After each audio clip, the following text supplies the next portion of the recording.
Eu queria começar primeiro apresentando, né, aqui à minha esquerda está o professor Roberto Cepeda Martins, professor do Centro de Estudos sobre a América do Norte, o CISAM, da Universidade Autônoma do México, que muito gentilmente veio desde o México para participar dessa atividade conosco, e aqui à minha direita o professor doutor Marcos Cordeiro Pires, professor da Universidade Estadual Paulista, pesquisador do INEU e o arquiteto, digamos assim, intelectual desse evento, certamente uma discussão bastante proveitosa.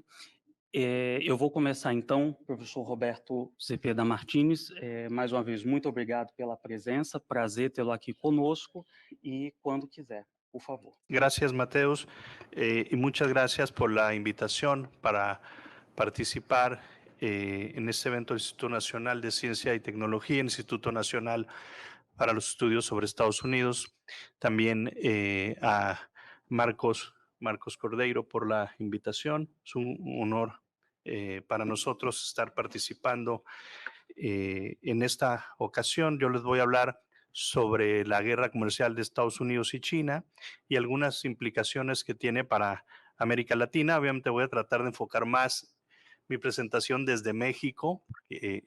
Hemos estado estudiando justamente en el CISAN, en el Centro de Investigaciones sobre América del Norte, pues es estas tendencias globales con impactos en la región de América del Norte, ¿no? Entonces, coincido yo con lo que ya se ha mencionado en la mesa anterior sobre esta era de la globalización que inició, a pesar de que por el proceso de la globalización se habla de que es un proceso incluso de varios siglos, pero en la globalización contemporánea, después del fin de la Guerra Fría, la caída del muro de Berlín, la década de los 90, ¿no? Cuando es este auge de la globalización contemporánea y este debate que se ha dado sobre el fin de la era de la globalización y que estamos entrando en una nueva era en las relaciones internacionales, donde precisamente ese momento pasamos de un mundo bipolar en la Guerra Fría a un mundo unipolar, ¿no? Con una presencia hegemónica de Estados Unidos en la década de los 90. Y en el siglo XXI, paulatinamente hemos visto precisamente la erosión de esa hegemonía estadounidense y ahora tenemos precisamente un mundo multipolar con una nueva etapa, es decir, partiendo, mi primera hipótesis es que esa era de la posguerra fría, ¿sí? Del auge de la globalización, ya llegó su fin o estamos entrando en otra nueva etapa que aún no alcanzamos a definir, ¿no? Para el caso de México, pues esta era de la globalización que les hablo, pues tuvo una relevancia por el Tratado de Libre Comercio de América del Norte, el TELCAN, que inició a principios de la década de los 90 y que como se ha hablado aquí también, la llegada de Donald Trump en noviembre de 2016, su elección, toma de posesión en enero del 2017 y una postura en contra del Tratado de Libre Comercio, y esto va a llevar a una renegociación que nosotros conocemos como el TEMEC, ahora que sustituye al Tratado de Libre Comercio de América del Norte.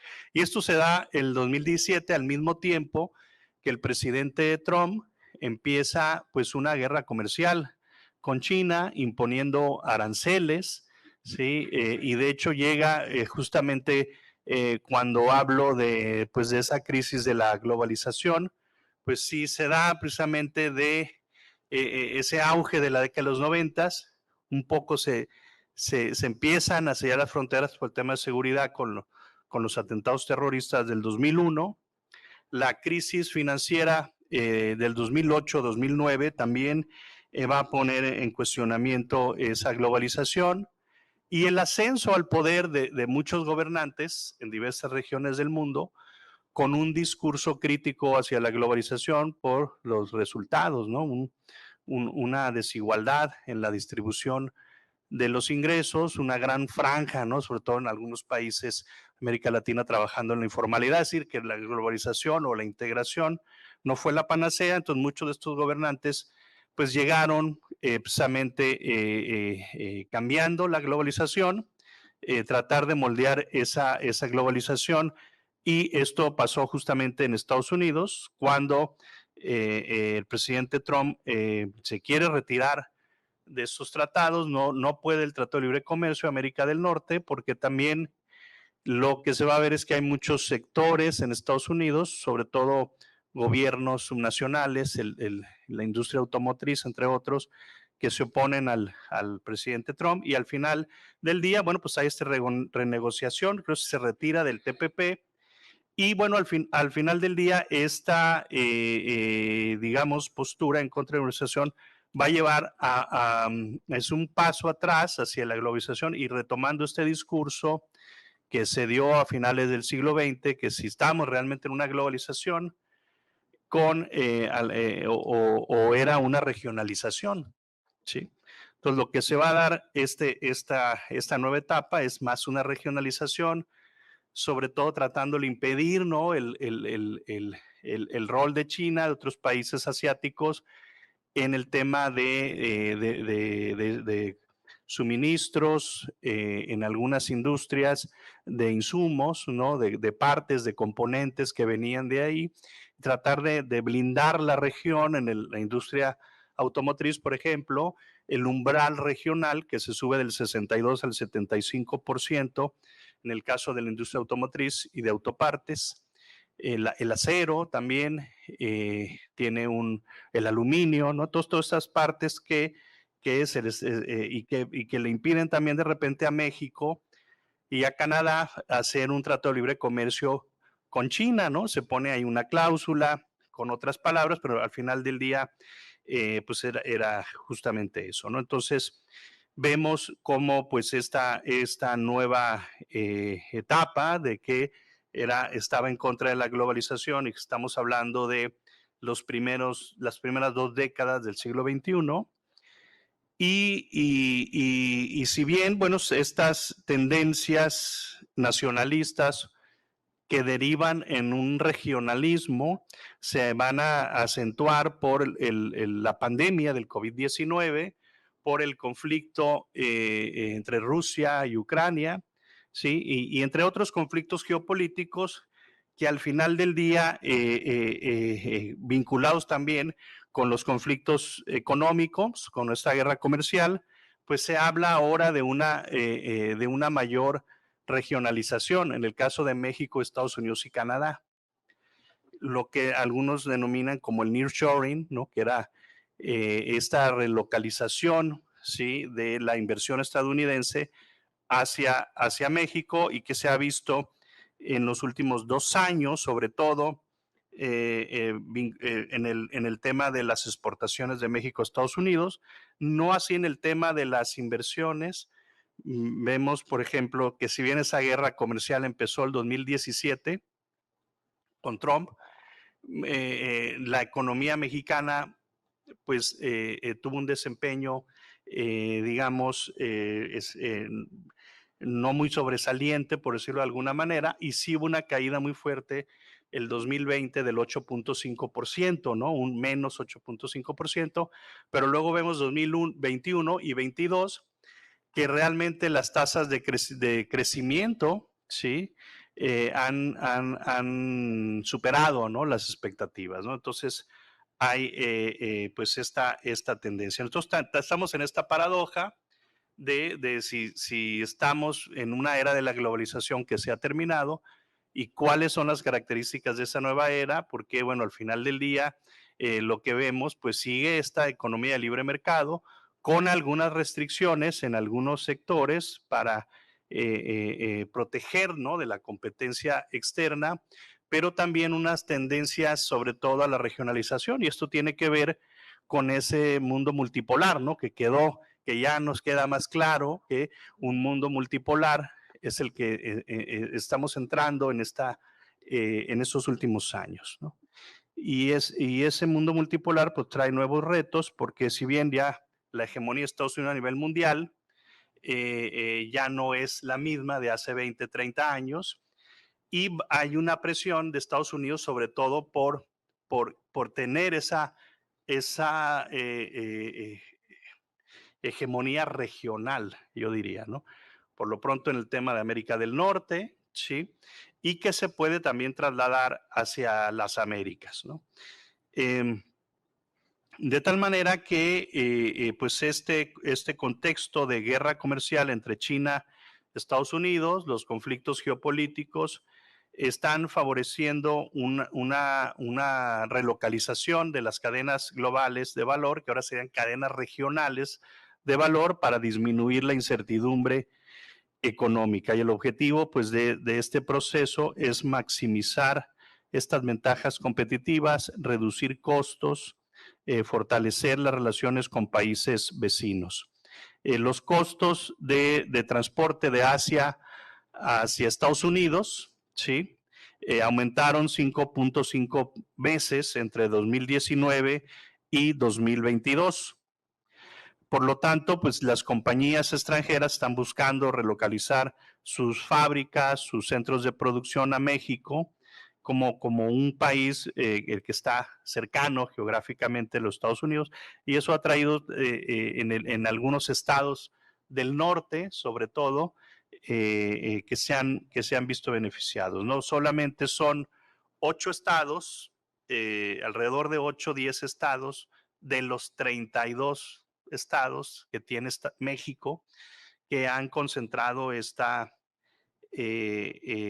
ventaja, ¿no? De tal manera que estas tensiones geopolíticas han acelerado pues esta relocalización de las cadenas de valor desde distintas partes del mundo hacia América del Norte y también hacia otros países, ¿no? Decía que esta guerra comercial que inició en 2017 no lo vimos en México sino hasta 2021 y 2022, que esto empezó a hablarse, ¿no? Sobre todo en la prensa, ¿no? Que se habla mucho del nearshoring. Académicamente no se ha demostrado. Yo estuve revisando algunas estadísticas de inversión extranjera y pues no se ve mucho la inversión que ha llegado a México, pero sí se ve un repunte de las exportaciones. Por decirles algún dato, en 2013, que se hablaba también de que México pues, estaba destacando en el ámbito de las economías globales. México recibió casi 50 mil millones de dólares de inversión extranjera solamente en 2013, y el 2022, el año inmediato anterior, recibió alrededor de 35 mil, ¿no? Entonces estamos hablando de que no es una inversión extranjera sorprendente, ¿no?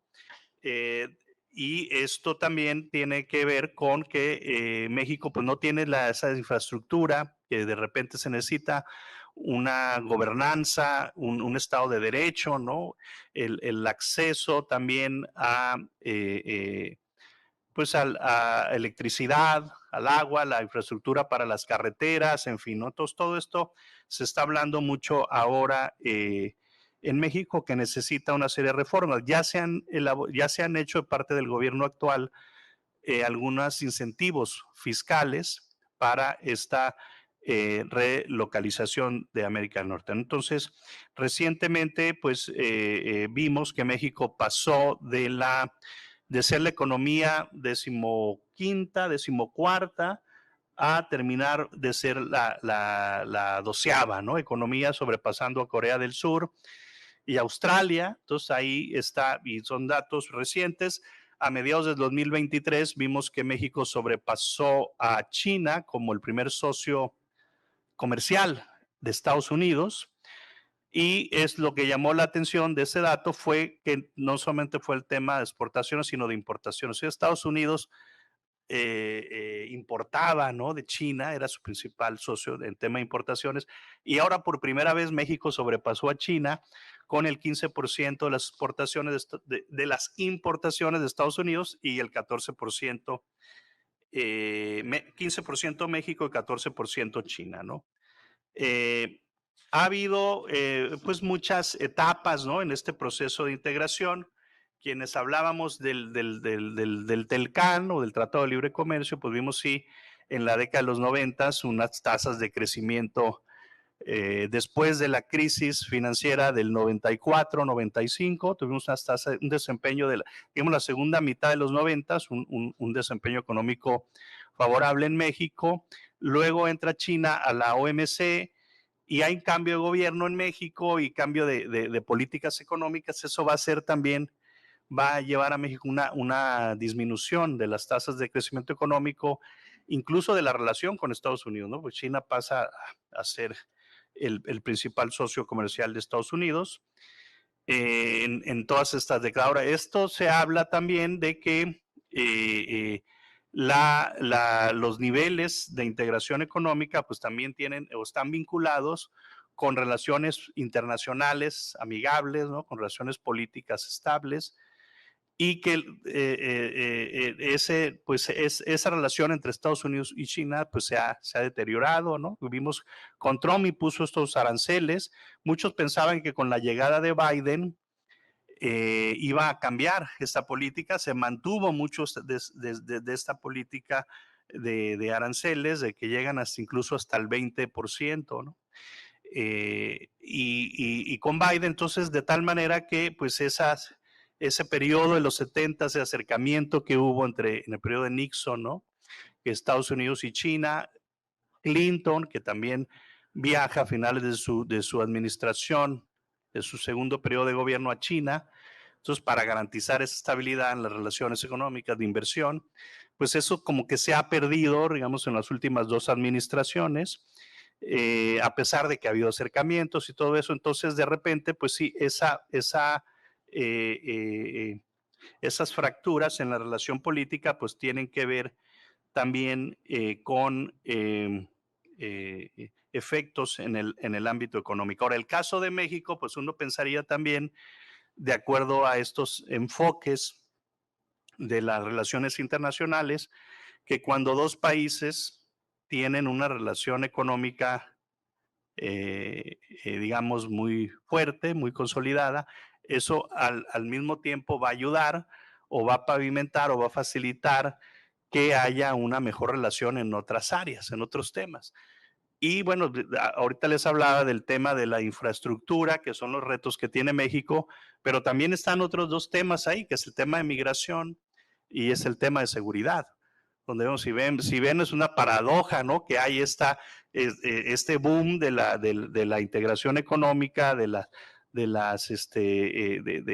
inversiones que llegan a México de Estados Unidos, pero también hay al mismo tiempo una mayor presión de Estados Unidos en el tema migratorio para que México controle, ¿no?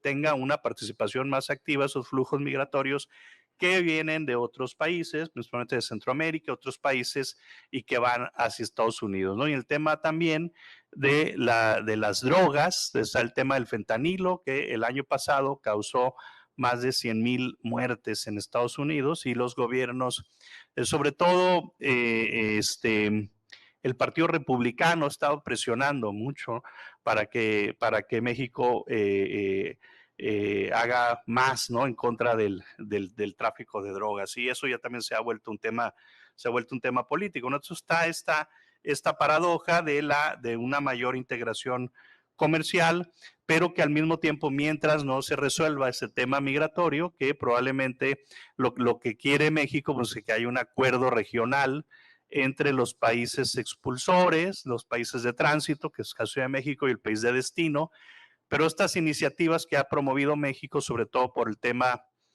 de cooperación, de planes de cooperación internacional para el desarrollo dirigidos a países de Centroamérica, y reuniones que ha habido con mandatarios de diferentes países de Centroamérica, de Latinoamérica en general, pues no han tenido digamos, un apoyo, por lo menos no han estado en esas reuniones representantes del gobierno de Estados Unidos, ¿no? Entonces también aquí, pues un tema, estos problemas o retos globales, en algunos casos, pues no vemos esta participación, ¿no?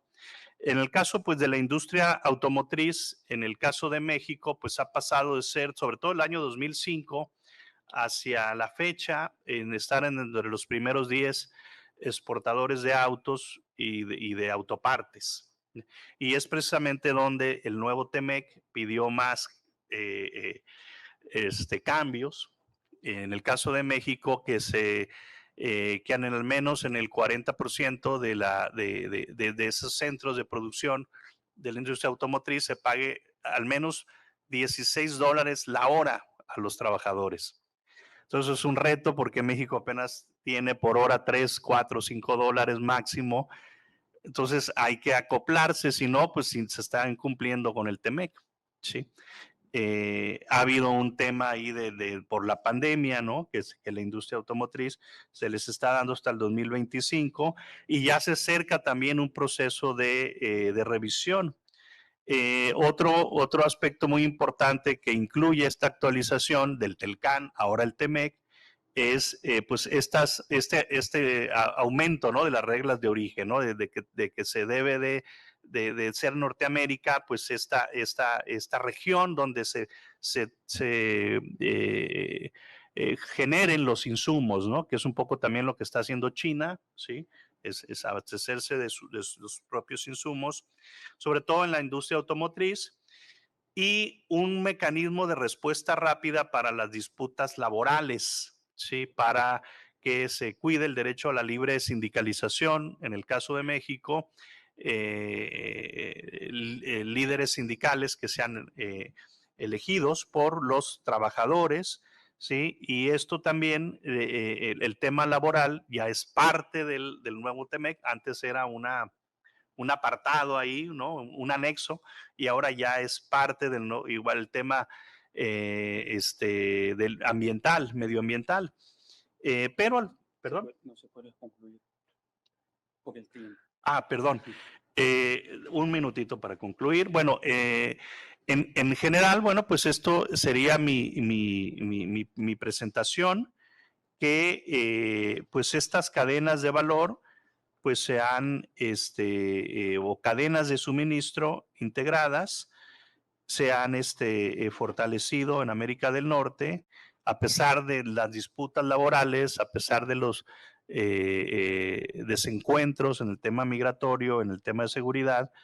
Vemos pues que la integración económica, sobre todo México, Estados Unidos, se ha fortalecido, sobre todo en los últimos 2 años por el TEMEC, y que estos conflictos comerciales, geopolíticos en varias regiones del mundo, pues han favorecido esta tendencia que ahora se le llama del nearshoring, que es importante que México fortalezca su infraestructura, sus servicios, el Estado de Derecho, ¿sí? La seguridad, para tomar ventajas de esta oportunidad y al mismo tiempo que los problemas regionales sean pues una responsabilidad, una corresponsabilidad de Estados Unidos, no solo de México, ¿no? Y aquí termino. Gracias.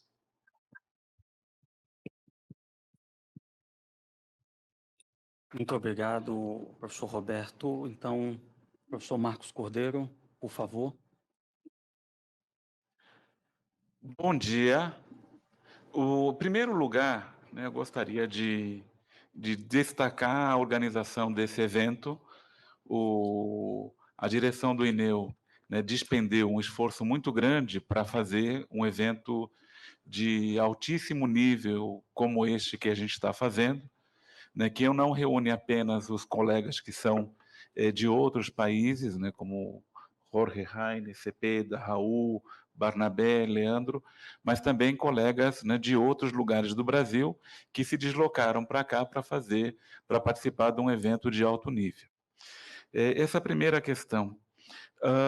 Lamentar a ausência de 2 convidados, né, que confirmaram a presença, Gonçalo Paz e Cheni, né? Esse tipo de coisa acontece, né? A gente faz todo o esforço, combina e, em última hora, a gente acaba ganhando um bolo, como a gente chama aqui no Brasil, quando, né, não tem, né, a correspondência. O tema que eu vou falar é justamente da competição entre Estados Unidos e China na América Latina.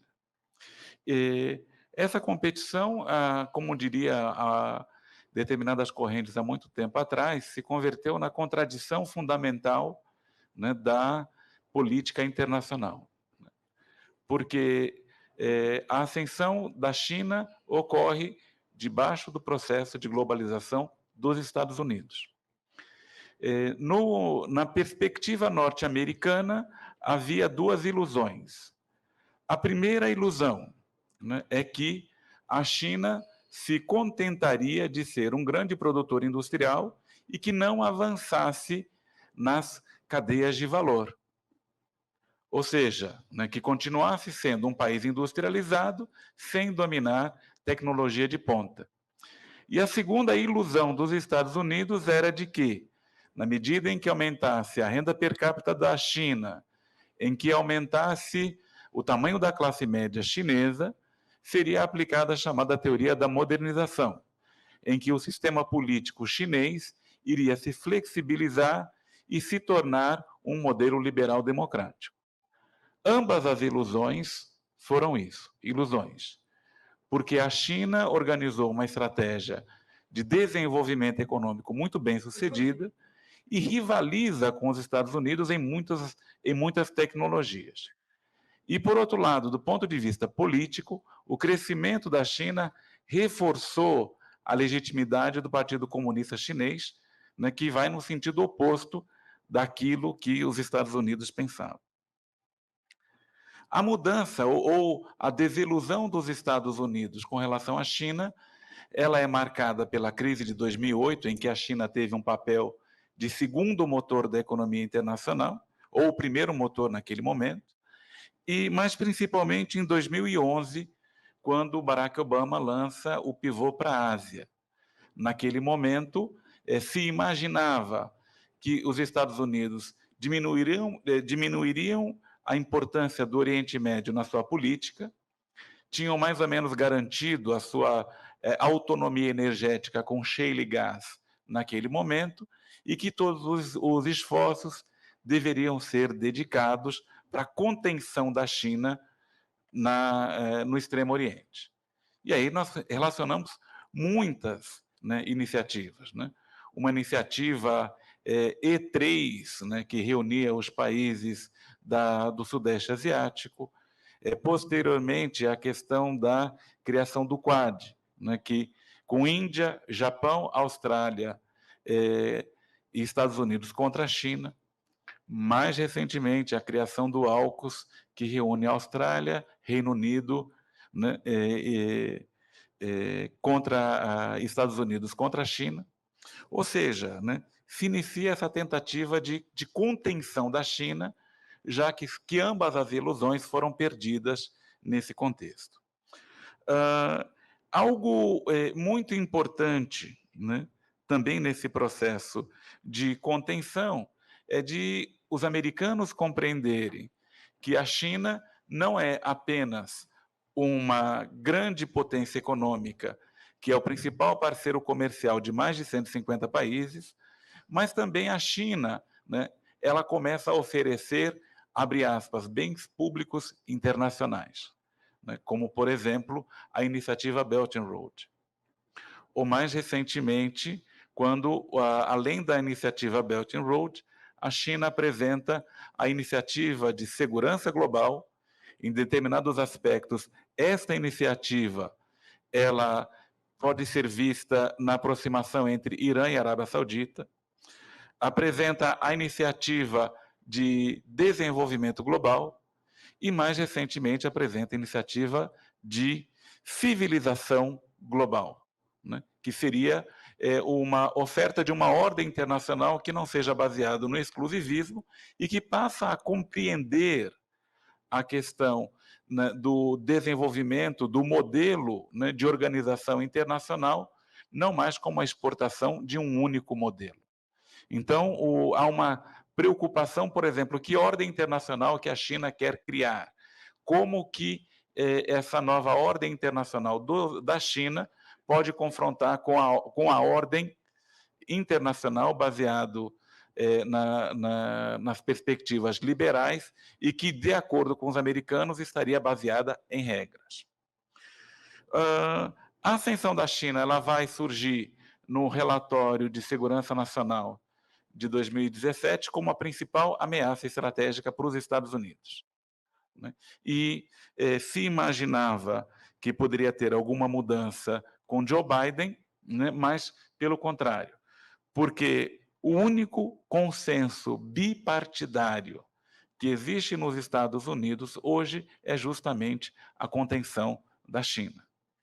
A gente observa, por exemplo, né, menos agora, depois dos escândalos envolvendo Bob Menendez, né, mas uma articulação muito forte entre o Partido Democrata, Bob Menendez, presidente da Comissão de Relações Exteriores do Senado, Marco Rubio e Ted Cruz, né, organizando e passando uma série de medidas, né, que tentam conter a expansão, por exemplo, dos laços diplomáticos entre China e os poucos países da América Central que ainda têm relações com Taipei, né, no caso principalmente Haiti, ou pressões contra a Guatemala, leis, né, que vão sancionar funcionários dos Estados Unidos, da China, por conta pretensamente do genocídio em Xinjiang ou por conta dos movimentos em Hong Kong, né, e também sancionar empresas chinesas,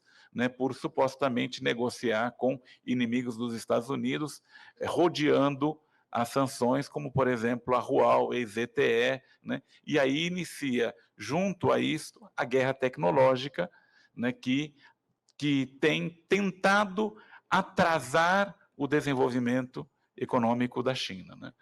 Agora há pouco o professor Hector perguntava o que acontece com o Huawei, que a gente não encontra mais os equipamentos Huawei. Huawei teve que comprar muito chip, armazenar esses chips para garantir a tecnologia de 5G, enquanto ficava internamente desenvolvendo o próprio chip, né, de última geração, para poder recolocar nos seus telefones celulares, algo que logrou êxito a questão de 2 meses. Uma questão, ainda nesse contexto, nesse consenso bipartidário, é essa tentativa de estender ao máximo a própria hegemonia dos Estados Unidos, né? E que essa extensão de hegemonia, né, ela pode ser... Eu escrevi recentemente, falei assim, bom, né, será que tem um overstretch da hegemonia norte-americana? Né, porque não tem arma para vender simultaneamente para Israel e para a Ucrânia, né? O orçamento dos Estados Unidos ele é limitado, né, por uma disputa bipartidária muito grande, né, que limita fundos. Os republicanos querem limitar fundos para a Ucrânia. Os títulos de longo prazo dos Estados Unidos, né, relacionados à dívida, eles foram rebaixados de 3A para AA+, né, o que indica também alguma dificuldade de manter a própria máquina. Bom, esse tipo de disputa na América Latina é muito sensível. Por quê? Porque os países da América Latina, eles têm uma situação muito diferente do que aquela, por exemplo, do período da Guerra Fria. Porque no período da Guerra Fria, o coração e a bilheteira, o bolso, caminhava no mesmo sentido. Os Estados Unidos eram era o principal mercado dos produtos latino-americanos, ou mais principalmente, sul-americanos. O que a gente vê hoje é que a maior parte dos países sul-americanos dependem do comércio chinês, e nesse mesmo comércio, eles competem com os Estados Unidos em algodão, milho, soja, carne, celulose. Então cria um problema muito grande, porque o coração, né, da elite norte-americana pode continuar com os Estados Unidos, porém o bolso, a bilheteira, né, se encontra com a China. E isso cria uma contradição interna para saber, né, como que esses países podem manejar nesse contexto, né, que é extremamente complexo, né? Do ponto de vista da presença da China, não é apenas no comércio, mas também nas inversões. E essas inversões chinesas, elas provocam preocupações, principalmente do ponto de vista securitário, na perspectiva norte-americana. Entraria nessa questão, né, por exemplo, portos de água profunda no Peru, entra nessa questão, inclusive, a reforma do porto de Itaqui, né, no Maranhão,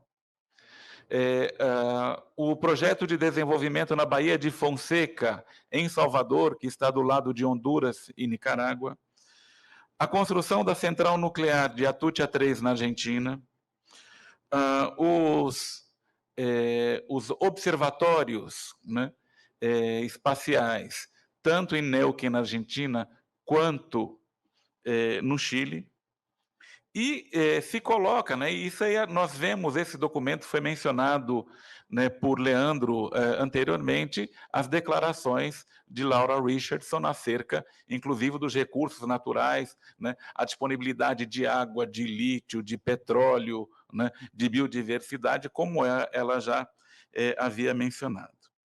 Diante dessas preocupações, os americanos eles têm feito, né, diversas promessas para os países latino-americanos no sentido de afastar a China, né? Então, as promessas elas entram naquela parte da cenoura, né, da diplomacia norte-americana. Então, são promessas de um novo relacionamento, promessas de que a Corporação de Financiamento do Desenvolvimento vai colocar recursos similares ao que coloca a iniciativa Cinturão e Rota aqui na América Latina. Prometem, né, por exemplo, ou já prometeram, né, a criação de uma iniciativa nova chamada Américas Cresce, que ficou no papel e que não teve nenhuma repercussão. Na reunião da Cúpula das Américas do ano passado, o Joe Biden prometeu, né, para todos os 30 líderes presentes a discussão da parceria para a prosperidade econômica, né, e a gente viu que essa parceria para a prosperidade econômica, a primeira reunião que ocorreu no mês passado, ou no começo desse mês, né, a reunião da parceria da prosperidade econômica, foi particularmente com os países que já possuem acordo de livre comércio com os Estados Unidos, exceto o Uruguai, e que não é uma parceria que envolve todos, seria muito mais uma parceria do tipo friend shoring, né? Que, teoricamente, seria uma restrição ou um foco relacionado ao nearshoring, né, que havia sido prometido, né? Isso fica na promessa, e também, né, a gente deveria considerar os próprios fracassos, né, das duas únicas políticas dos Estados Unidos para a América Latina, né? Ou seja, tem promessa, e as promessas que existem nesse sentido, elas fracassaram, né? O combate às drogas e a própria discussão sobre migração ilegal, né? Então, a gente tem o Plano Colômbia, quantos bilhões de dólares foram gastos, né, para combater o tráfico de drogas, e o professor Roberto mencionou agora que somente no ano passado morreram 107 mil pessoas, né, por overdoses nos Estados Unidos. Esse fracasso também vai se explicar na questão das causas da migração ilegal, lembrando que a primeira viagem de Kamala Harris para o exterior foi para o Triângulo Norte da América Central, né? E ali tentava encontrar as causas e não vamos buscar as causas dessa migração ilegal, né? E o que acontece é que essas causas, né, jamais foram atacadas, né? Então você não tem uma contrapartida. Poderia até perguntar o porquê dessa falta de entregas. Talvez essa questão seria, né, como há um mês eu tive num debate no Chile com o Fernando Reis Mata e Roberto Ivanelis, né, e colocava, não, mas nós não temos um Estado autoritário que vai obrigar as empresas a investir. As empresas vão investir justamente a partir de uma perspectiva comercial, né? E, consequentemente, nós não vamos, o DFC nunca vai ter o volume de recursos de um Estado autoritário como a China, né, que induz suas empresas a se desenvolverem. Então, existe essa falta de entregas, e, por outro lado, a gente deveria perguntar como caminham as questões relacionadas à própria ação dos governos latino-americanos, né?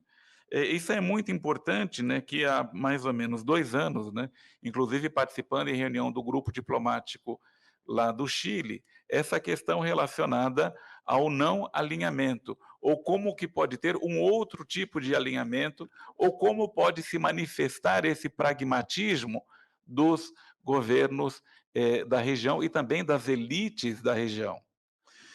Vale muito a pena considerar essa questão. O coração da direita pode estar em Washington, mas o bolso do principal grupo social, né, o grupo hegemônico no Brasil, esse bolso depende da China. Então, nós poderíamos chamar a atenção a própria atuação durante o governo Bolsonaro da bancada ruralista, né, para, qual o termo? Diminuir as tensões com a China, e nisso lograram bastante êxito. Nós poderíamos mencionar o discurso da senadora Kátia Abreu na comissão da Covid, em que ela, desculpa a expressão feia, ela esculachou o ex-chanceler Ernesto Araújo por danificar esses laços. Kátia Abreu foi presidente da Confederação Nacional da Agricultura, né? É uma parlamentar de direita.